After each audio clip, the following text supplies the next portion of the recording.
Oh,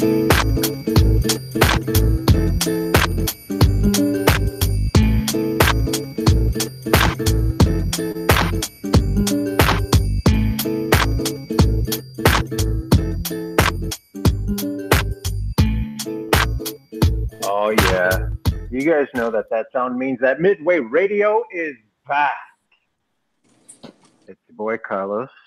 And with us this week, we're going to be talking to quite a multi-talented young man, if you will.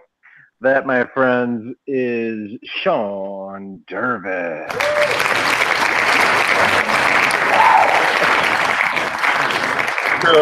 True.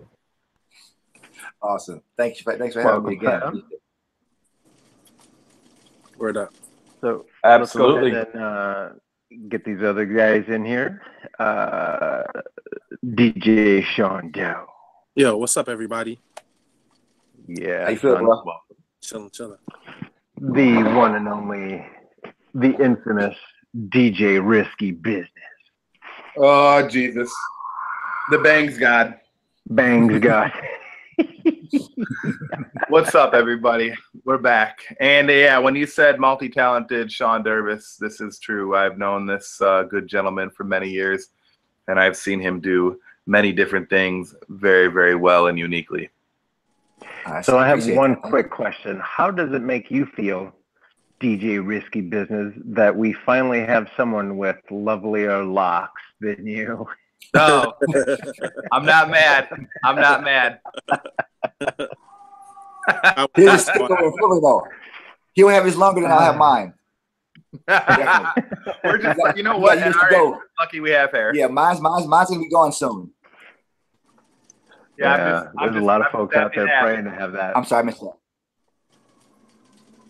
that. So yeah, I got about 3 more years with it, and it's gonna be gone. Embrace it, love it. Brother. Live that life. Is that because you say so, or is that because you think God said so? The later, yeah, definitely. It's about that time. I'll be 53. I'll be 53 this year, and it's time to let it go. Bro. Oh my God! Wow. Nice. Bless you, man. Yeah, you're a legend pioneer, brother. So the reason I appreciate that. Thank you. The reason why I asked Shon Dervis to be on the show is because he, like him and a couple other cats, have been holding down hip hop in Chicago for a long time, and not just hip hop, but music. I was gonna say, yeah, they're so, DJs, yeah. Oh, so the fact that he can hold constant gigs, like I seen him post up today, like I'm here on Monday, and then I'm here on Tuesday, and I'm here on Wednesday. Follow me, tricks.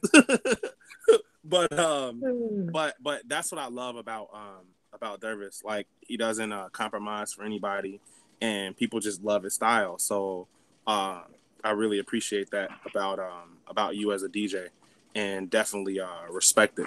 So big ups to you, Shon Dervis. Yeah, and I'm happy. This another thing is. Thank you very much.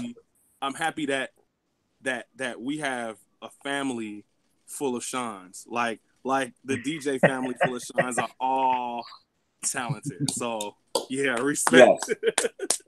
Respect, Brett. There you go. There you go. Shon's in the building. My Shon brothers right there. Boom.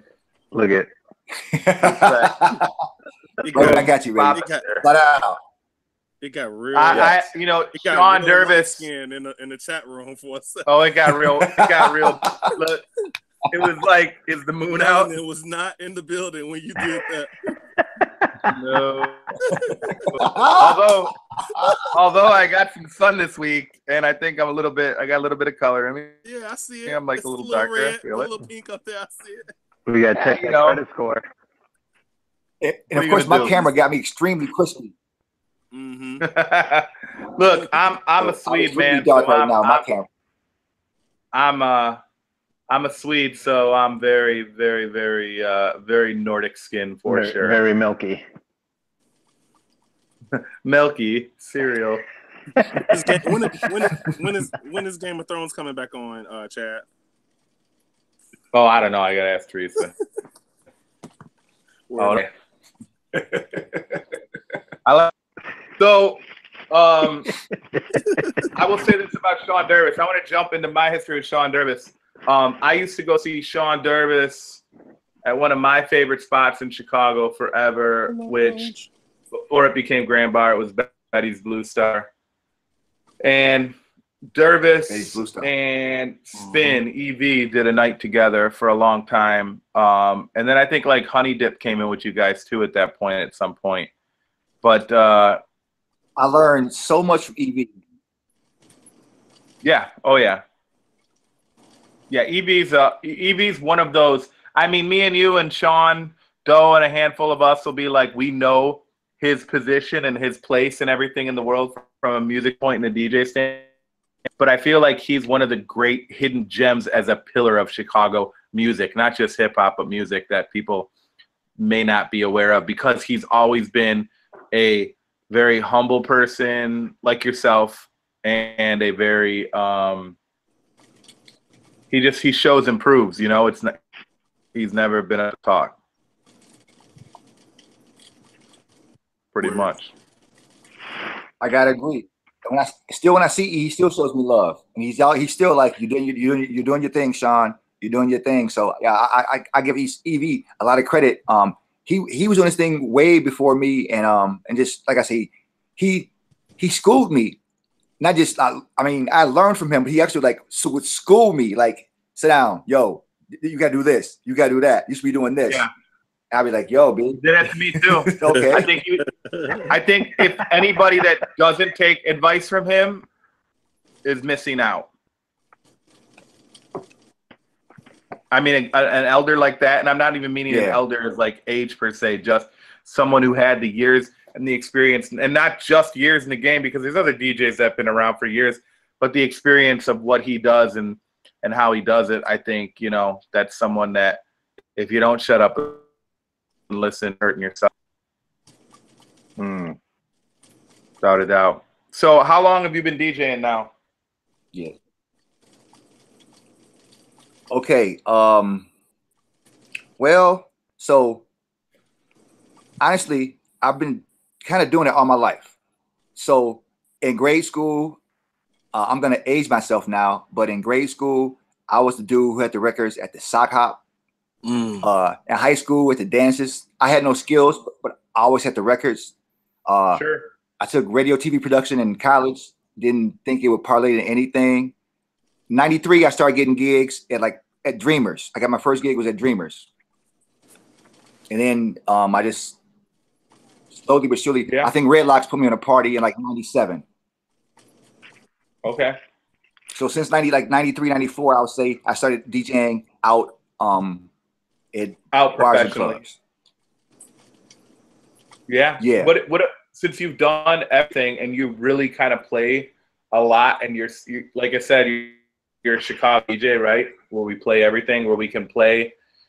I've always wanted to make sure that I have the ability to play the dopest hip hop records for the hardest heads, and in a flip of a coin, I could play an industrial record or a house record that mattered. You know, like I wanted to be a Chicago DJ, and that's what it meant to me. Now I know you can do this. That being said, what is your preferred genre of music? Do you have one? So that's a great question. I prefer a diverse party where I can get down like that. And if it's not going to be a diverse party where I get down like that, I would say I would prefer, I guess, an old school hip hop party. If I can't spread out and be diverse, I think in hip hop I can still play breaks. I can still play some dance hall. I can still play some soul. And Sean Doe, maybe you can jump on this too.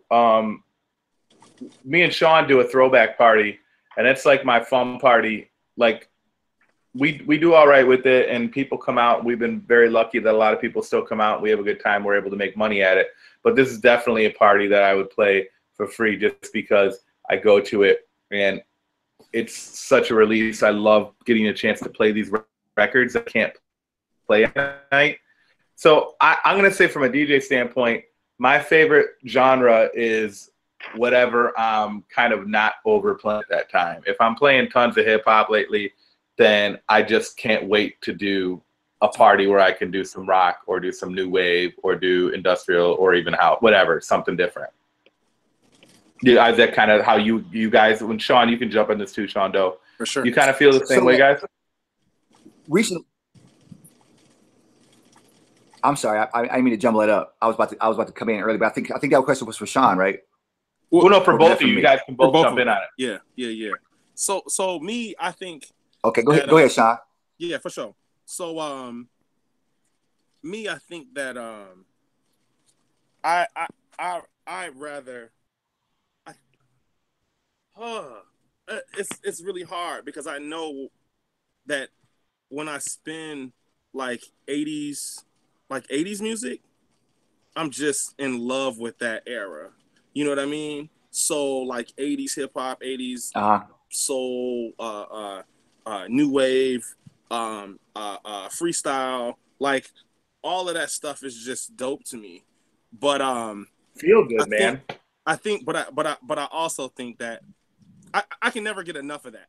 But I do get you. Like if you're spending a lot of one thing, you just want to get to another thing.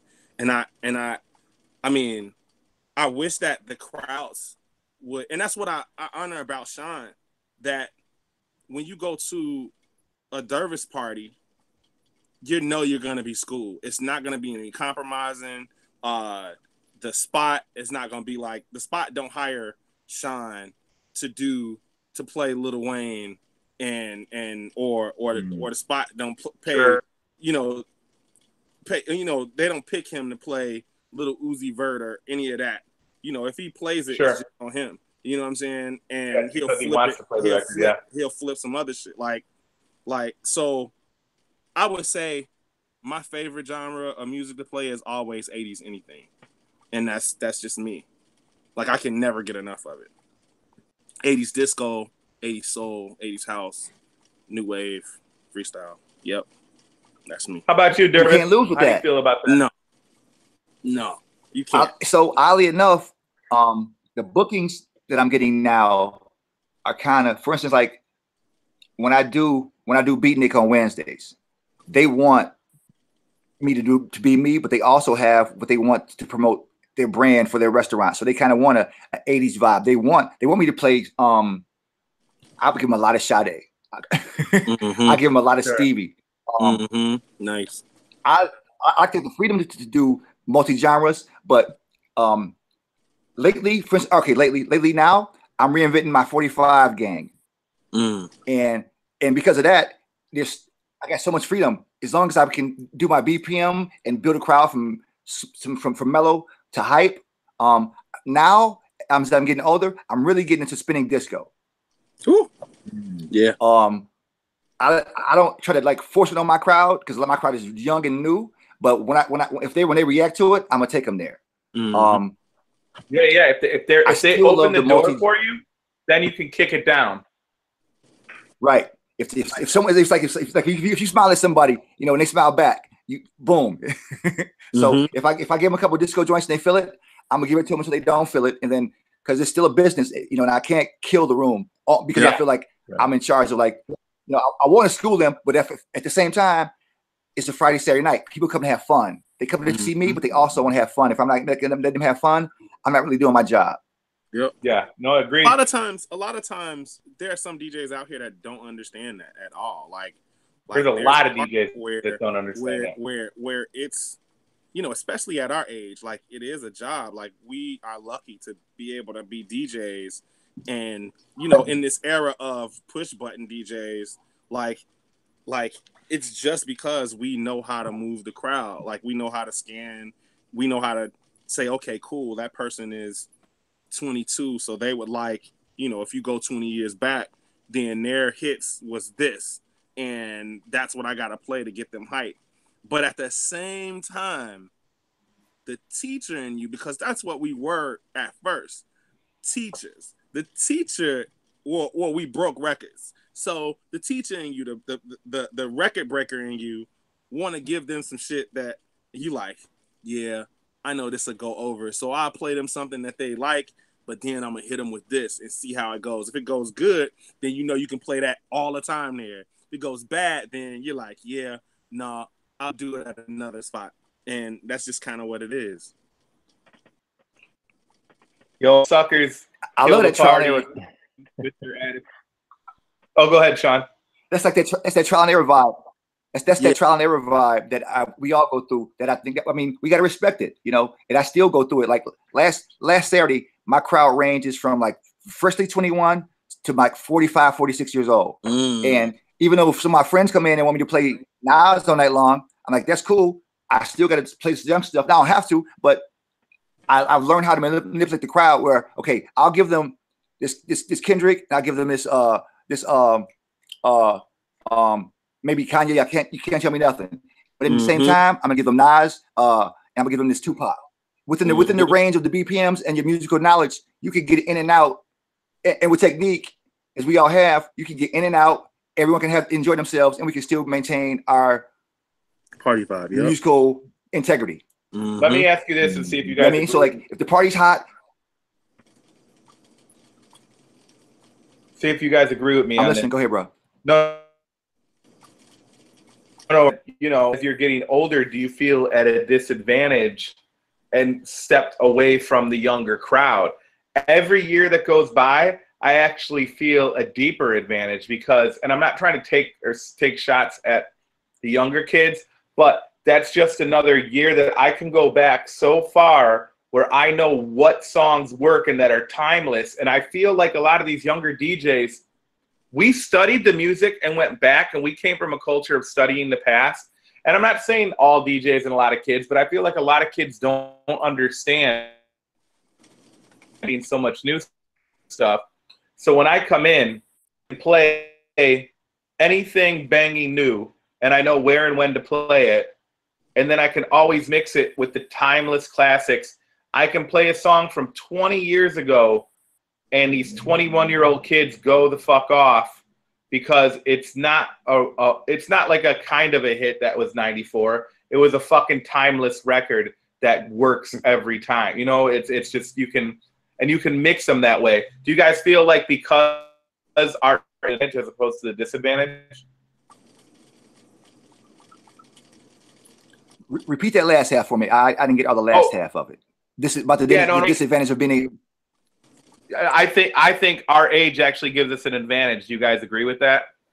Oh, definitely. Because we were around. So like a friend of mine put me up on it. He's like, so every day someone turns 21 and comes to see you. Every day someone's first time seeing you. So we got to represent for ourselves every time we go spin. But at the same time, so like 20 years ago, that wasn't that far. That was for us. It's not too hard to remember what was hot 20 years ago. No. As opposed to what I agree with you what you're saying totally, Chad. Because like somebody born in who's 21 now, he was 20 years ago he was 1. So yeah. Yeah. And what's funny is we talk about this. Here's the weird kind of like dynamic of old and new. I just go with timeless music because I'll play a record that's barely a month old and people will look at me like I'm crazy. They'll be like, man, what are you doing? This Kendrick's fucking 3 weeks old. Don't play it. Look at me like I'm crazy because I'm not playing the new fucking MGK or something, right? Now, but I can play a record 20 years old, but because it's such a perfect, it never, again, keyword being timeless. Doesn't matter when the fuck I'm dropping it, what year I'm dropping it. It's unstoppable. You know, it's funny, but some of this new music, it's disposable. So yes, there is timestamps on all this new music, I feel. Like you do get a couple of classic records, but it's not like when we came up, man. You could go to the fucking Infamous album. That's perfect. Timeless fucking records on that record.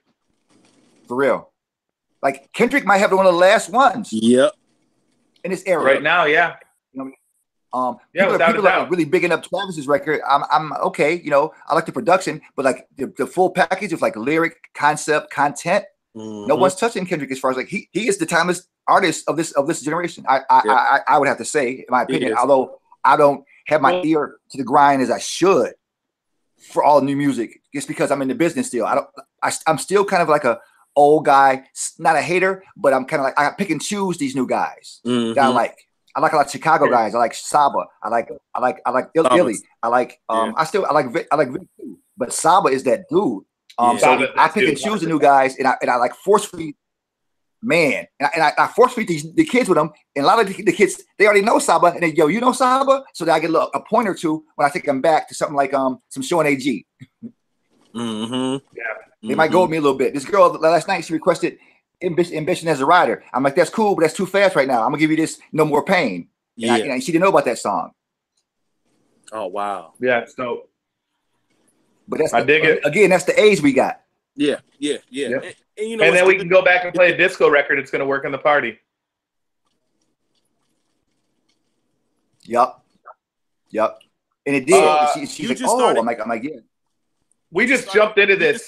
You just started to talk about liking Chicago artists. What other Chicago artists? Because Saba, first of all, rep for my side. You know what I'm saying? Saba is a West Side cat, so I'm a rep for my side, and I think he's probably one of the dopest kids out from Chicago. But what other Chicago joints do you? I think he's the future. Oh yeah, he's of Chicago hip hop. He's totally future. But you know, he was schooled by Brother Mike, so you know, like a lot of them were schooled by Brother Mike. So that's the reason why they. I didn't know that. They are the future. Yep. No name, like you can tell who was schooled by Brother so Mike. I also like this crazy brother. Named Chris Crack. Crack is amazing. Crack is insane. Crack. So I go ahead, brother. I'm sorry. I'm doing a show with Chris Crack on the 25th of October, and super happy about it because I saw him one day and I had to stop him like, yo, your music is insane, and it's dope that you know that you can give people props to their face and push on. Like he don't know that I'm a supporter of his music. Like you know, Shon Doe someplace else playing his shit. You know what I'm saying? And what's crazy is I just put out a 45 that got him on it called Recognized Trill, and on the flip side of that is West Side Gun. No, not West Side Gun. Conway the Machine. For real? I'm sorry. Yep. Oh, I got to get that. I got to get that to you. That 45 to you. So I need that. Yeah. I got you. Chris Crack is bananas. So big up Chris Crack. Bam. I saw him at a loft party, and Audacity had brought him. And Audacity's like, yo, I got this brother's phone. I got his music on my phone. You got to play this.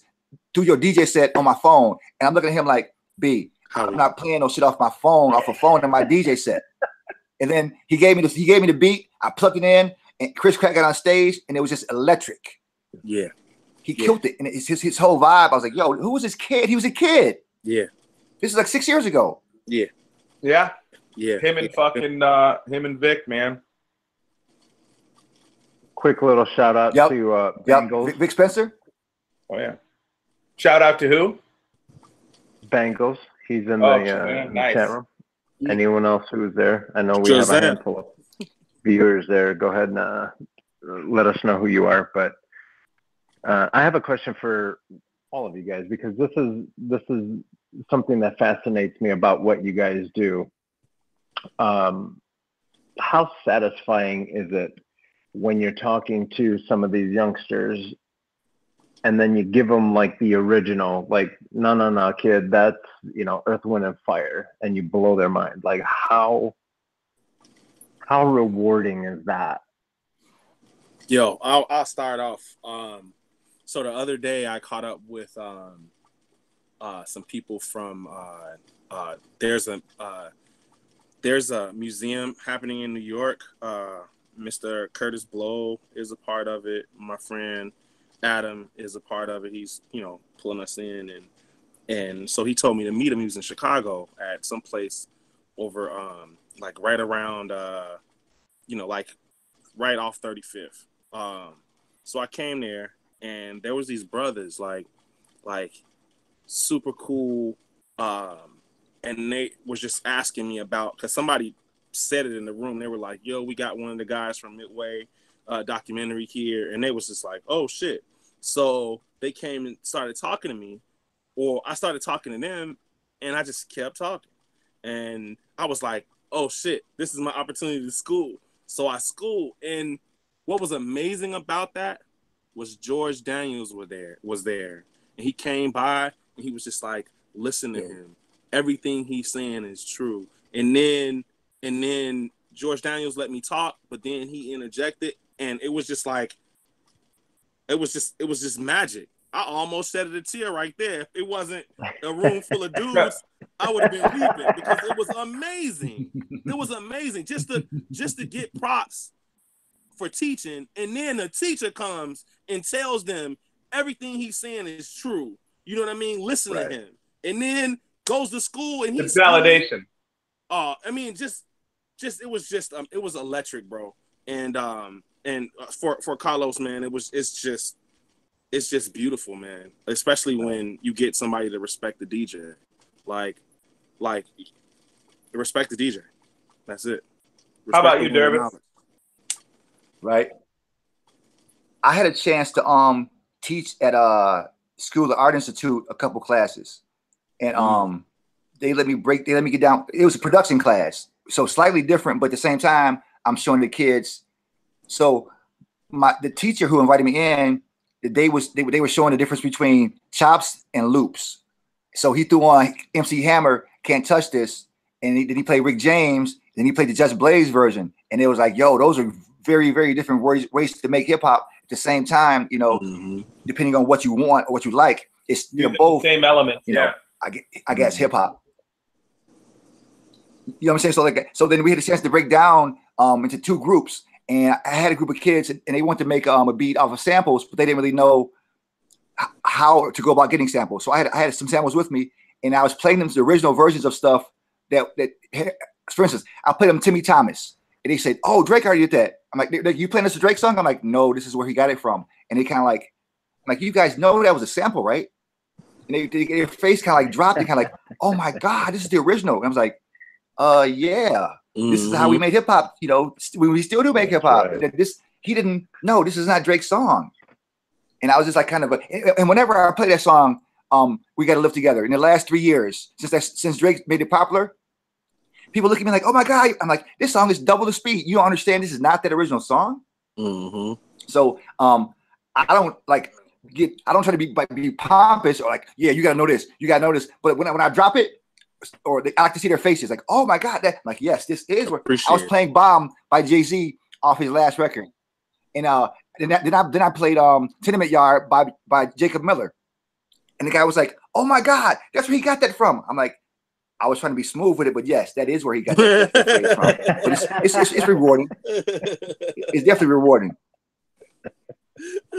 Hey, the other night after Mac Miller had passed, I was playing some Mac Miller cuts because I like Mac Miller, and I played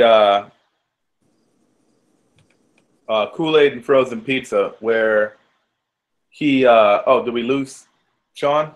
Yeah, we lost him. He'll come back. But keep going with your okay, we'll get it in.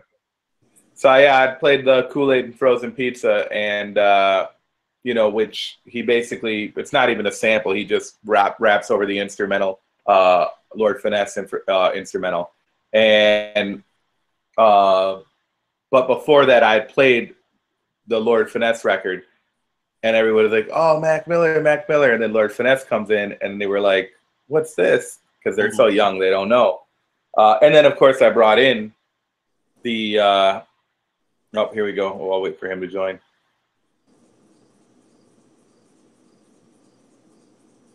Are we back? Yeah, he got to unmute it because it's on mute right now. Oh. You can keep talking, though.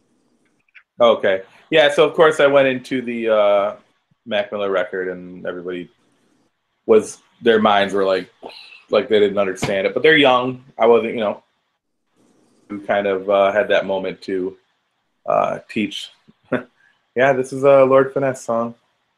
Yeah. Didn't him and Lord Finesse have something about, didn't something happen because of that? Yeah, Lord Finesse ended up suing him over him rapping over the instrumental. And he won too. I didn't agree with that.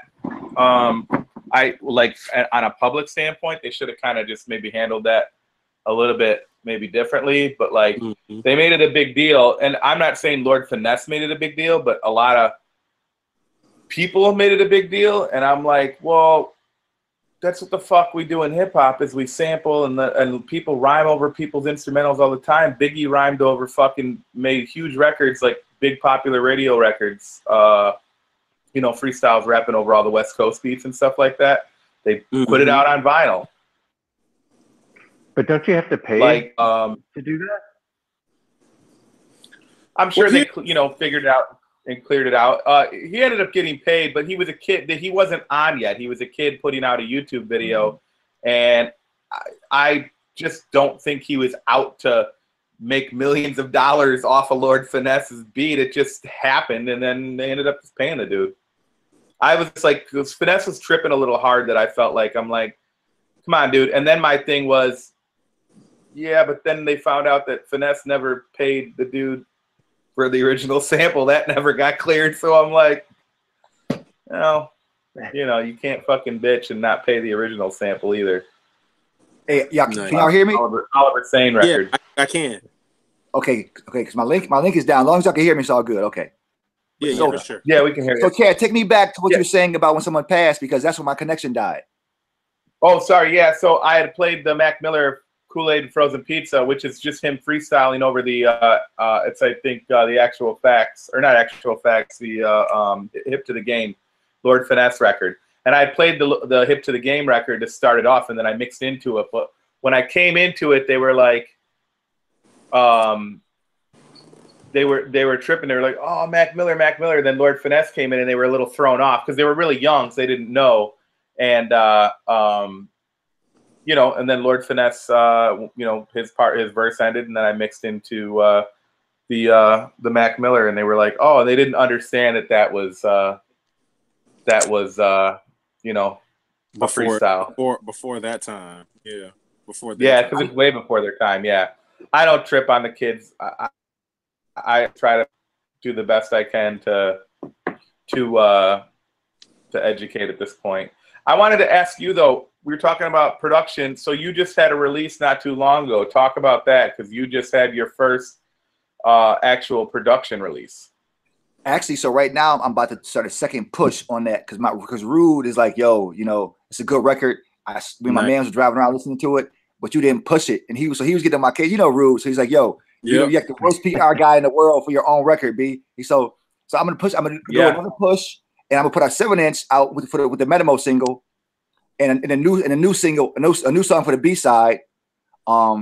16 is just I've been making beats for 16 years at that point when I decided to call it 16.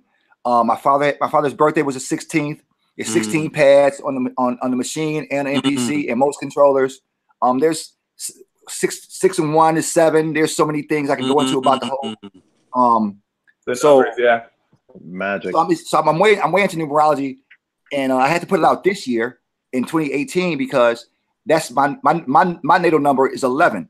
So 2018 equals 11. So next month I got to release one more while I still can take advantage of this. And then so 18 I was gauging up everything. Once I learned 2 years ago that 2018 was going to be my natal number, I started gearing myself up to do big things. Not like my year, but to put myself in a position to do things I want to do kind of for the rest of my life. Yeah. You know what I'm saying? Like I want to produce records for the rest of my life. I want to DJ for the rest of my life. So this was a big deal for me to like put my foot down in every aspect I could. Brooklyn, Manhattan, Chicago, downtown, Wicker, Ukrainian, whatever. Yeah. It's time to do it. And set the table for the rest of my career. So you feel me? Yeah. So now I gotta stay on that and keep up with the releases.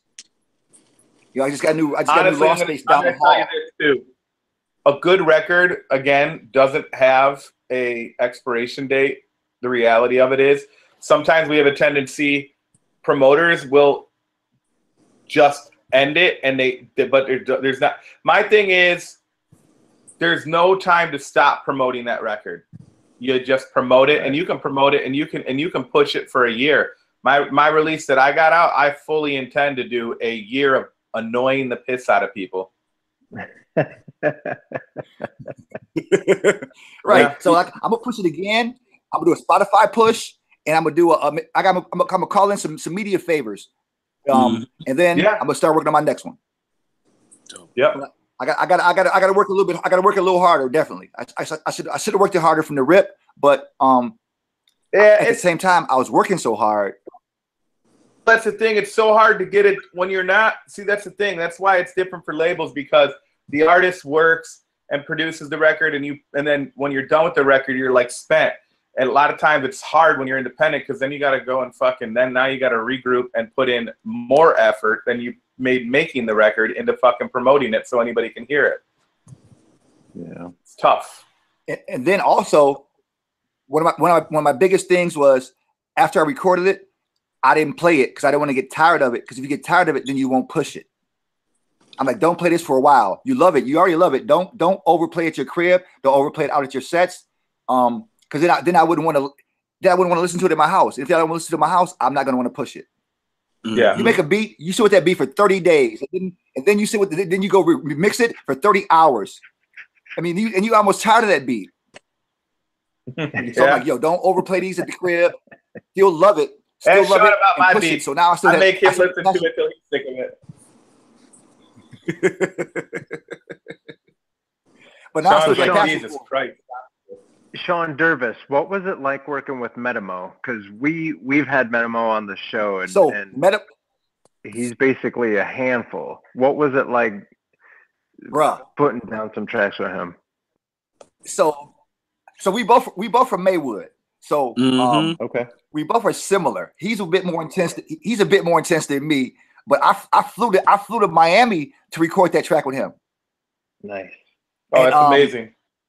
So and the engineer we had, thank you. And the engineer we had was top notch. And so the first night I got there, we had difficulties. As far as like the studio wasn't on board. They had just moved into the new crib. They had just moved that day. They was dead ass tired. Yeah. I'm like, yo, B, like I flew down here like, okay, if we're not gonna record tonight, let's at least go into Miami and have fun. This is my first time as an adult in Miami. I'm gonna do something tonight, right? So he was like, nah, I gotta chill. I still work. And he's like, I can't have Metamo out in the streets wilding out, because we just can't be having him like that, because he got issues as far as like his past. So I'm like, okay, I gotta maintain that. I understand, bro. I'm sorry, I'm not trying to like have you in bars party with me, because I'll go wild. So the next day we got the studio on board. We lined it up. I went down there. I had a couple issues with my machine, because I'm not, as y'all saw me plug it into this program, I'm not the most computer savvy person. So once I figured out what I need to do to transfer my files to homie's laptop, Metamo in the studio was like money. He had everything he wanted to do. He didn't really need the paper. He was all in his head. He had the concepts. He had the ad-libs. It was phenomenal. I had worked with Spo before already. So I've worked with some studio savvy MCs already. So I know when they get in the studio, they can be ready. But Metamo was number one. His voice is so fucking phenomenal. Yeah, it's the tone of his voice. So voice. Yeah. You mean you kind of like don't want to say nothing, because you just want like, okay, well, I'm like, well, maybe let's try that one again. But his voice is so phenomenal. I kind of didn't want to say nothing. Like, but he'd be like, how you like that? I'm like, that's dope. I'm like, but let's do it again. Yeah. Well, as a producer, you got to tell them what you want. You want to get ultimately, like, you got to end up getting what exactly, because you have a vision, and they're not necessarily going to see the vision. So that's part of the production. That's what it is, being a producer. You got to tell them what the fuck's going down. And honestly, so we made 2 tracks. The second track we did, I wasn't fully pleased with, and I wasn't sure if I was going to use it. Okay. But he really liked it. So it's like the second to last song on the release. The first track that we called the GTOFH, that track, to Get the Fuck Out of Here, that one is like my favorite track I've ever done with anybody. Sure. But then the second track we did, I think it's called it might be called Wolves. He really liked that concept. So I was like, okay, you know what? I like that one more. You like this one more. We're gonna meet in the middle because we're gonna work together some more, so let's put them both on there. Absolutely. Yeah, and sometimes you do, as, We about to do a third. As a producer, sometimes you got to kind of like let it go, because you can have a tendency to. I've had moments where I'll make something and I don't like it, but then every single person around me loves it, and I'm like, well, apparently I'm the fucking idiot in the room, so I'll let it go. Sometimes you just gotta like let things happen. Sometimes you just kind of overthink it, I guess. Yeah. I fully agree. I fully agree. Because that's why you shouldn't be mixing your stuff and let people do it. I read something the other day. They said, "Don't mix where you don't critique where you create." Yeah. And I was like, I like that. So that's why, and that's kind of why I'm moving my my lamp down the hall, where I can like step back for a minute, let it breathe, get his own legs, go back and listen to it for 2 or 3 more hours. Like, okay, this wasn't as fresh as I thought it was when I was really, really high. So yeah, I might be on that school. You know what I'm saying? I might be leaning towards that a little bit more now than I was 2 years ago. Because we always learning. We never know everything. No, that's the only thing. My rule is the only thing I need to know is that I don't know shit. Basically. Right? You know, I love it when a kid, a 21-year-old, 22-year-old, 23-year-old kid teaches me something that's like, I'm like, yo, son, thank you.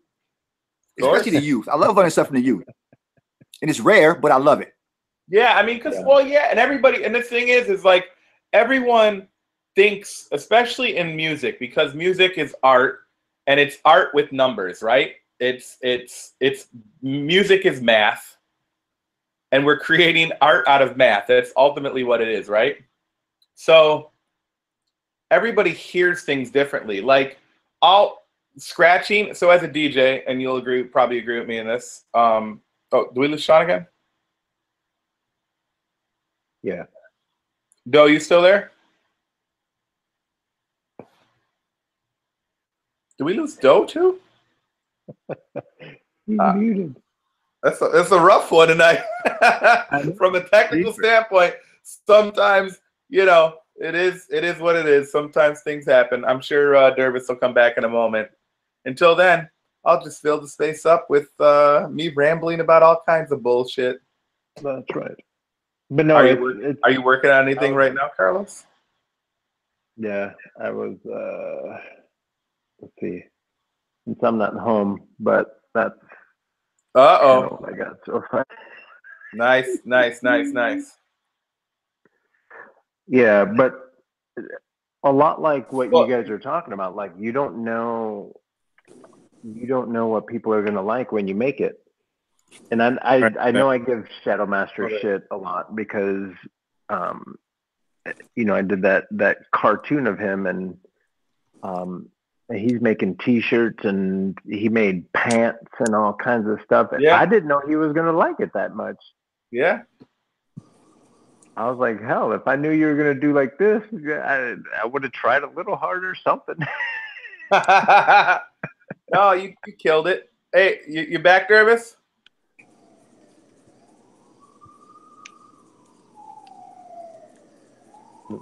I guess that would be a no, not yet. Almost.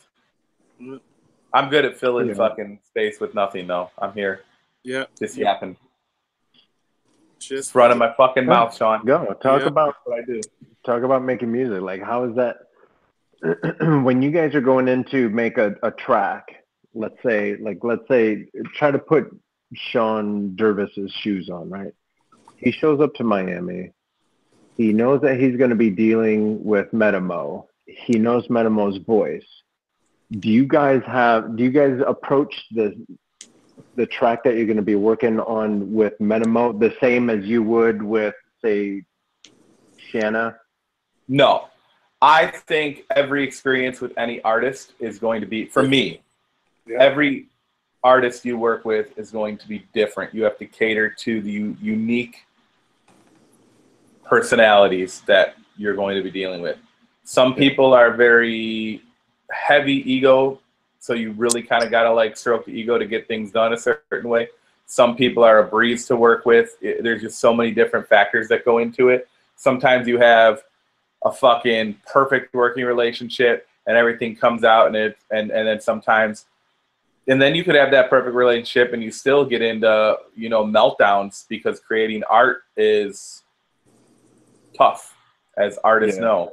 Especially when you're working with several people, you have to come up with things together, and it's not going to not everybody's going to agree with stuff, and then you can have, you know, you can run into meltdown issues.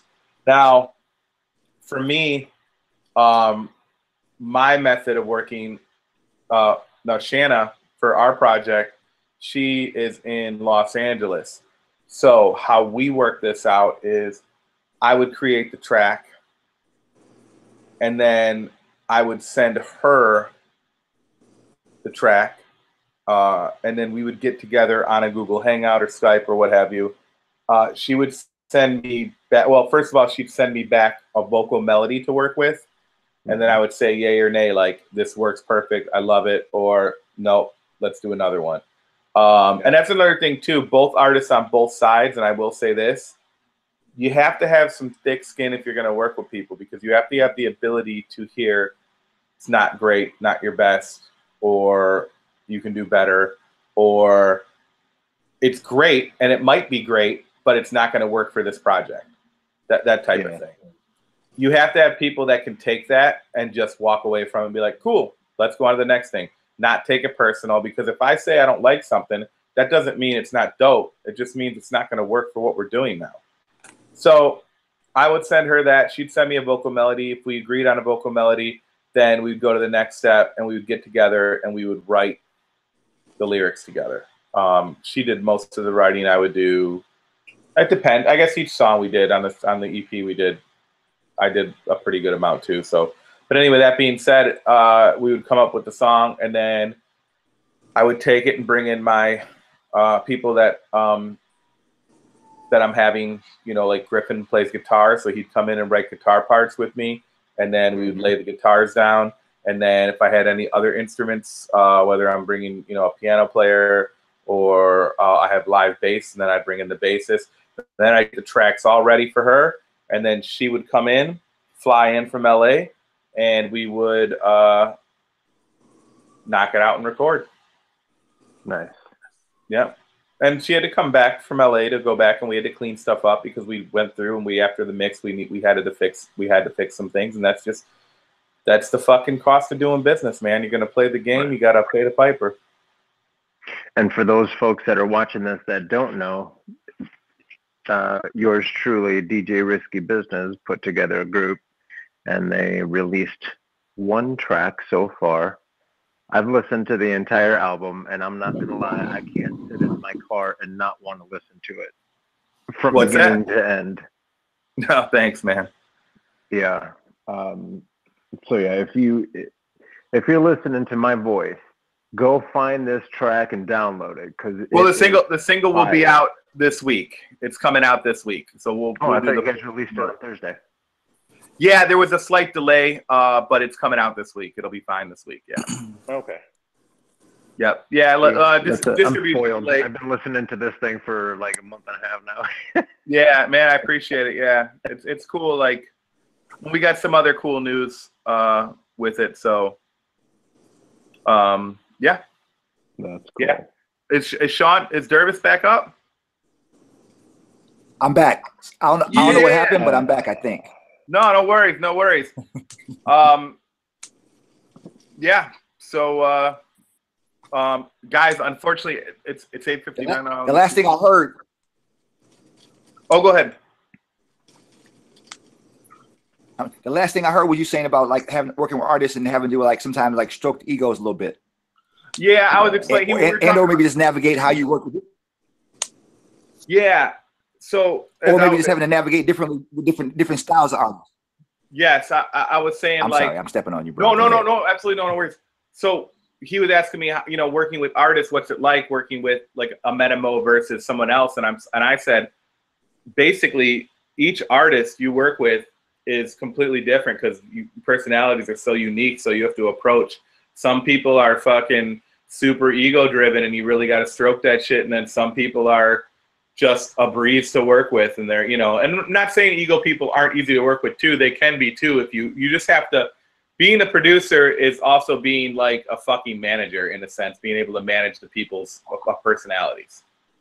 I was working with this artist. He was like definitely. I was working with this artist. He's an unknown artist, a friend of mine, and he wanted to do some R&B. I'm like, cool. I can craft some R&B for you. But you're flat. He's like, I'm not flat. I have perfect pitch. I'm like, nah, B, you're flat. I'm not gonna like argue with you.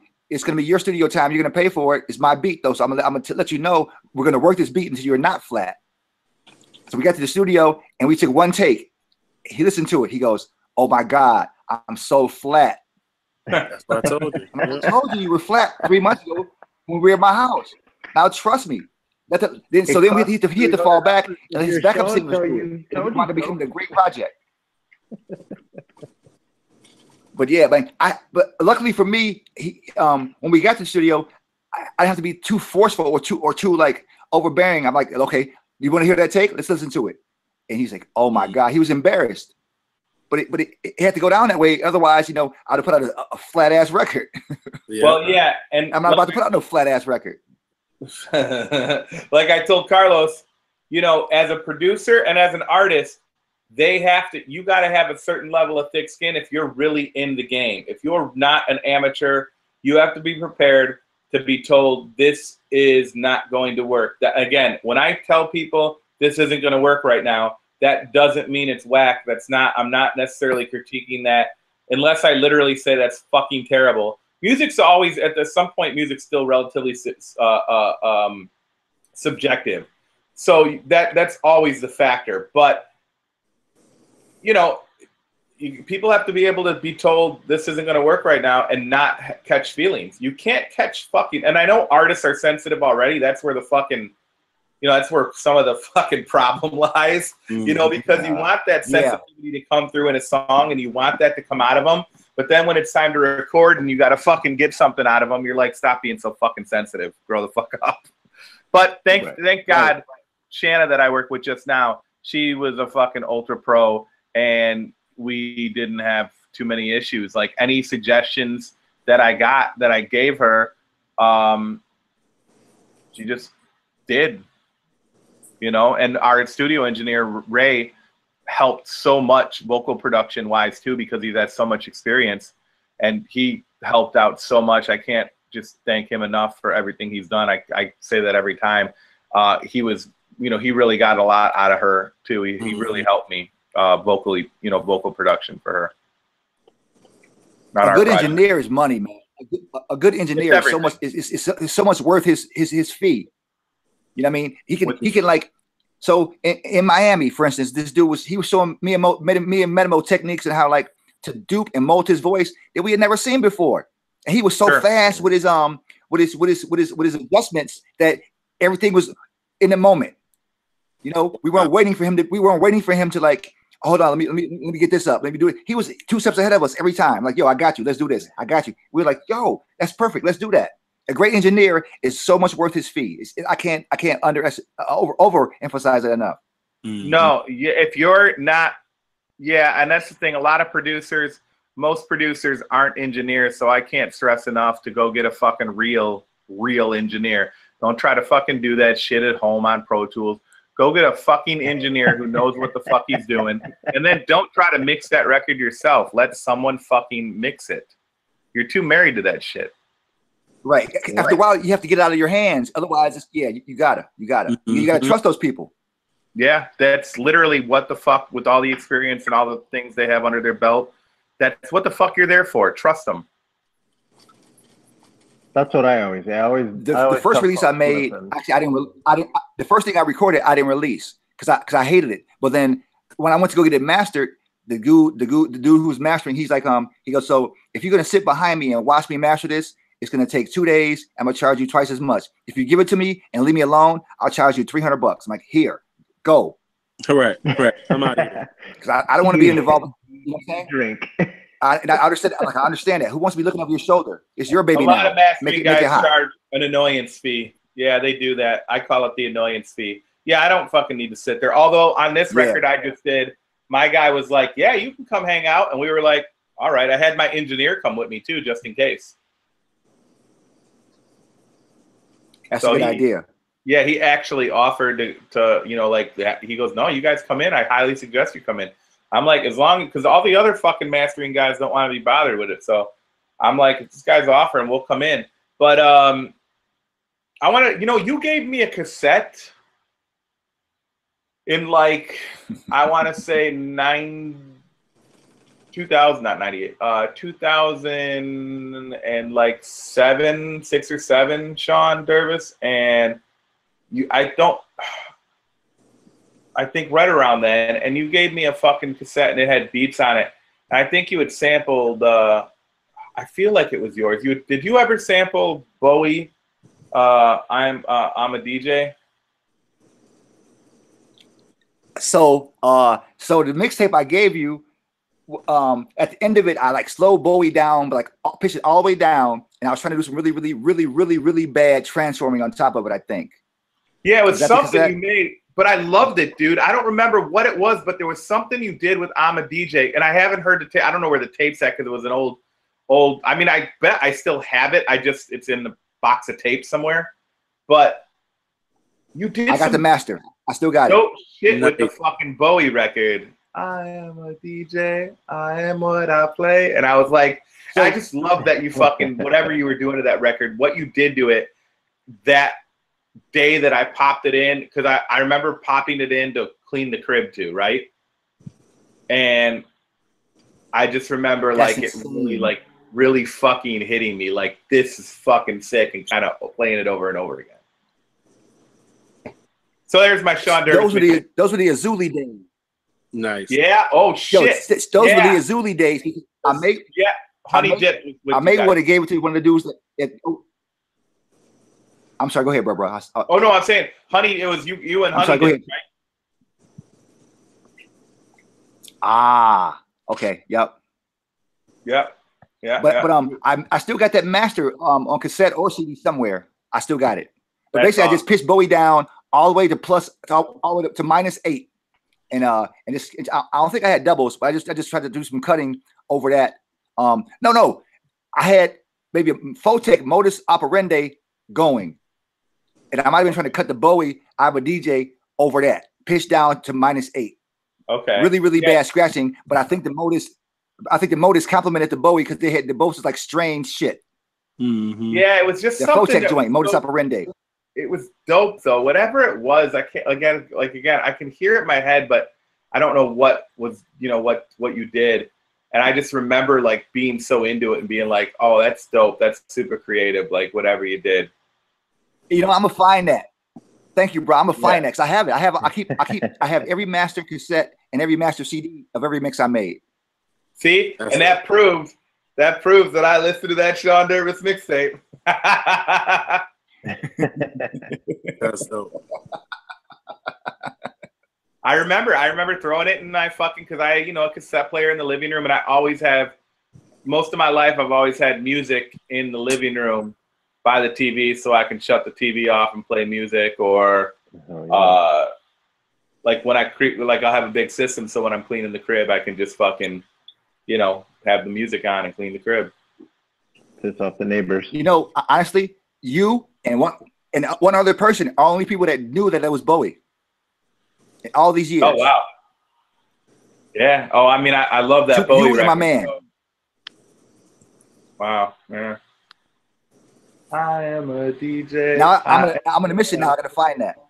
Yeah. Now you gotta get it. Now you gotta find it. Now you make me want to go and find the fucking thing. I got a box of cassettes somewhere. We both should reflip it. There you go. So nice. Now with the technology I have right now, I'll stretch it down to 95, 96 and make it a classic, some boom bap type shit now. Mm-hmm. Oh yeah. Oh, Bowie had. I mean, Bowie was especially that era. Bowie was so funk because there was so much Niles running through him at that point. That era Bowie is so easy to boom bap out, right? Man, he was working with so many. He had so many different styles. He had like a really cool ambient rock style. He was doing some British funk. The new wave stuff was still around. He was tapping into all that. And it was just we call that shit Bowie rock. Yeah, no, that's what it is. You get, and then you got and like, you know, obviously then you have like he does like Young Americans, right, on that record. You know, influence. And he's got the Luther Vandross as a backup singer on that record, right? And you have that real and Whitney Houston's mom. Yeah. Sissy Houston sings back up. Yep. Yeah. Luther Vandross, Sissy Houston, Carlos Alomar. And then you had Niles. Dennis Brown on drums. Wow. The people, you know, it's funny, like, people think like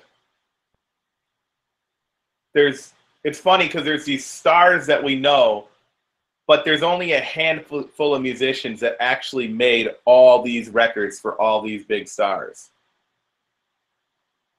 It's a trip when you see how kind of small the actual world of pop music is. It's not quite as big as you think it is.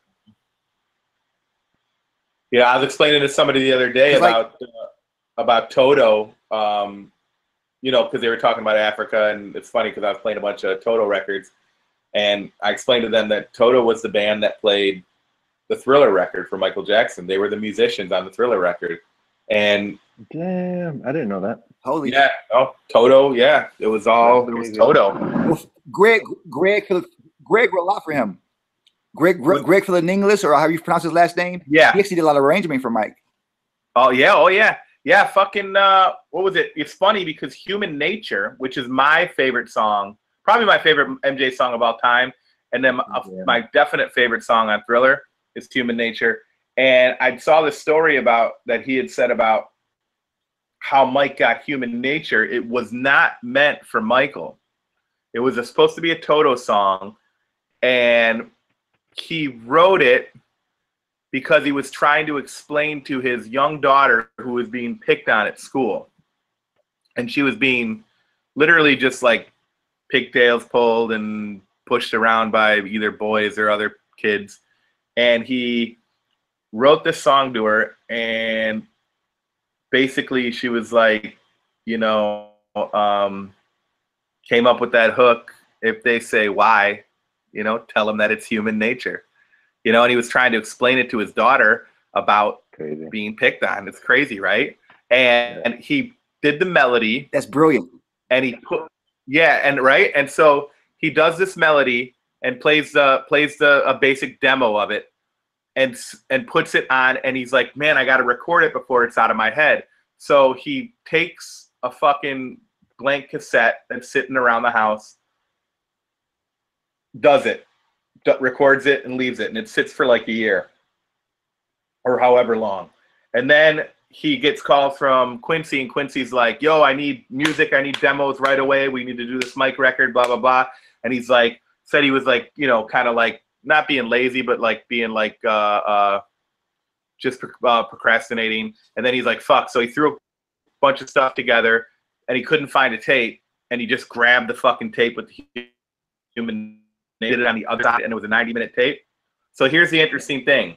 So we owe Human Nature being on Thriller to one piece of technology. He sends this to Quincy Jones without the intention of him hearing Human Nature. That was not his intention for him to ever hear it. It was buried into the other side. Quincy Jones hears the record, going through the whole record while he's working in his office, doesn't like any of the demos he sends him, but he doesn't do anything.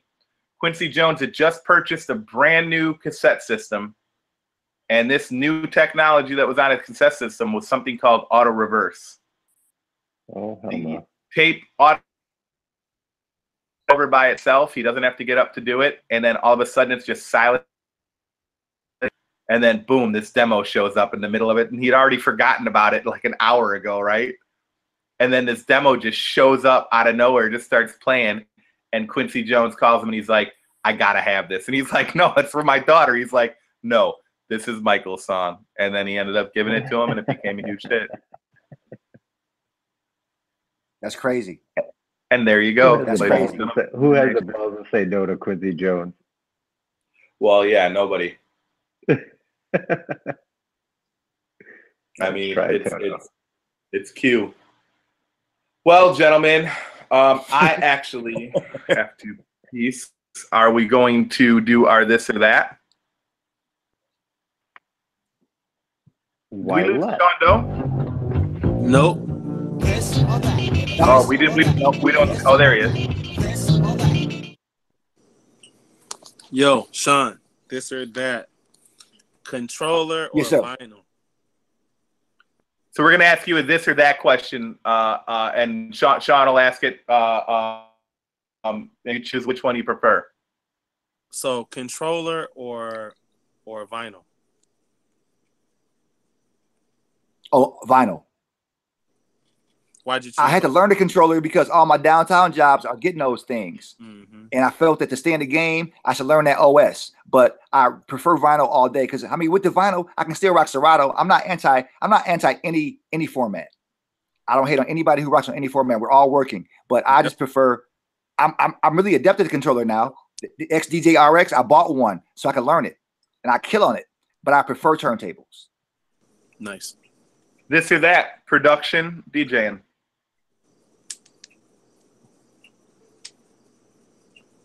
I would rather make beats, but I have to eat to buy gear. So, okay. If there was no monetary value, I would make beats all day.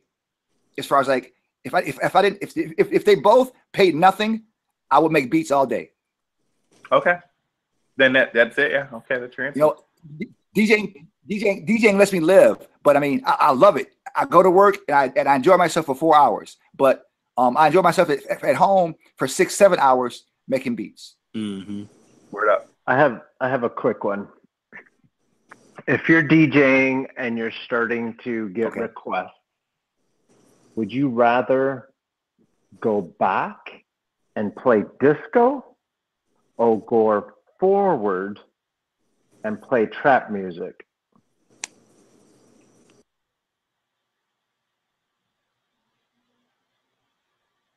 I missed that last part. Would you, when you're DJing, do you like to go back and play the oldies like disco and even house? Or do you like to look forward and try to break a record or play trap music? Okay, I prefer, when I first started, my whole intent was to break music. At one point, I got away from that because I think the immediate gratification of crowds going crazy when they hear something they like strokes DJs' egos, and I got accustomed to being like, oh, when this song comes on, you get that reaction, and we get used to getting that reaction, and we want that reaction.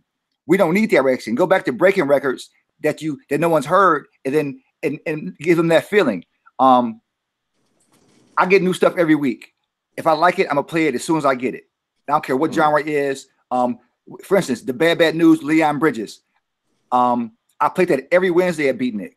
I played it. I still beat that at Beatnik. Because it can also go into African stuff and Latin stuff. So I like things that let me chain mixes together. I'm always thinking 3 songs ahead when I'm mixing. I try to.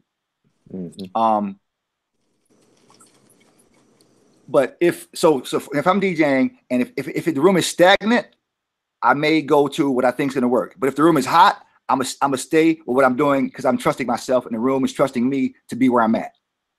Yeah, great answer. I hope I answered the question. Yeah.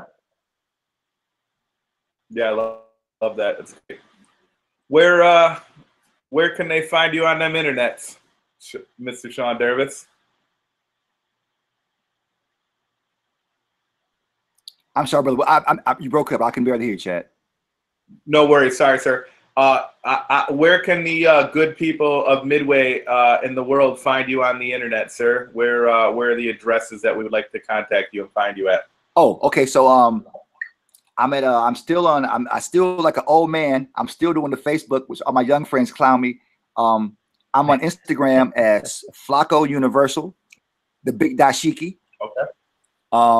And there I post my schedule every week. I post my schedules every day. but I post it every Monday. I post my schedule for the full week, and then the days my schedule pops up. So Instagram, you can find me as Flacco Universal. I work every Wednesday at Beatnik, first Saturday at Easy, first Thursday at Booze Box, second Friday at Walk-In.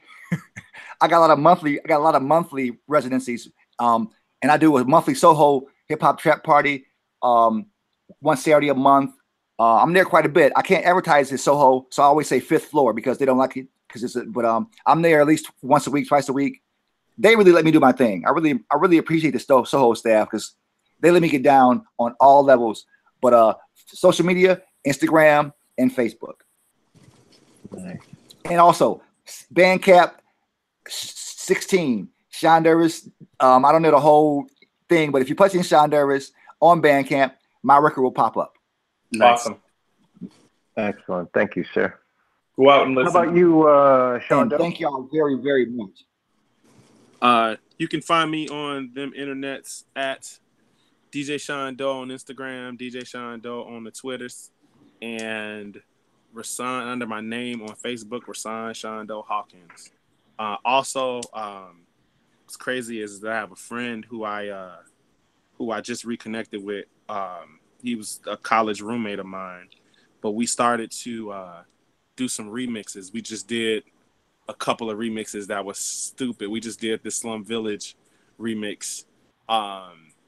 And I'm just trying to get him out. His name is J Dot. So he's a super dope DJ and also a dope producer. So I just want to big up that. And you can find that on my Instagram at DJ Shon Doe. Bam. I am. How about you, DJ Risky Business? Well, you can find me on the internet at DJ Risky Biz 1975 on Instagram, and the same at Twitter. And then that's it. Facebook is Chad Sorensen. Yeah, there you go. Excellent. Thank you all you, so much for Coconut Justice. Thank you all for being here. Yeah, like Chad just said, you can go to coconutjustice.com or Coconut Justice everywhere else. But before we go, I wanted to show you guys this. Oh, snap. Oh, shit. So I'm going to finish this up and I'm going to send this. I can't see. Oh, you can't see it? Well, I can't see it. My screen's just basically blank. Okay. We'll make sure you. It's black with a little icon that shows my voice sound wave. Other than that, it's just like a blank black. I see you guys in the bottom, but I don't see a main screen. No, don't worry. We'll make sure it goes on the web. Cool. All right, sir. This is Midway Radio. You can go to midwayradio.com. It's our podcast for Midway Documentary. If you go to midwaydoc.com, Midway Doc, pretty much across the board. We're on Instagram, Facebook, all that stuff. Follow us. Tell your friends. We're going to try to be here every week doing Midway Radio. October 1st? I don't know who we have next week, but 2 weeks after that, October 1st. EC Illa's coming to say what's up. So Illa, nice. Ill State. Yeah, so be there for that. Very nice. Until then, everyone have a wonderful week. Peace. Thank y'all very much for having me. Really appreciate it. Oh, thank you. Absolutely. Keep doing your All right, Shon, thank you. Thank y'all. All right, now, thank y'all.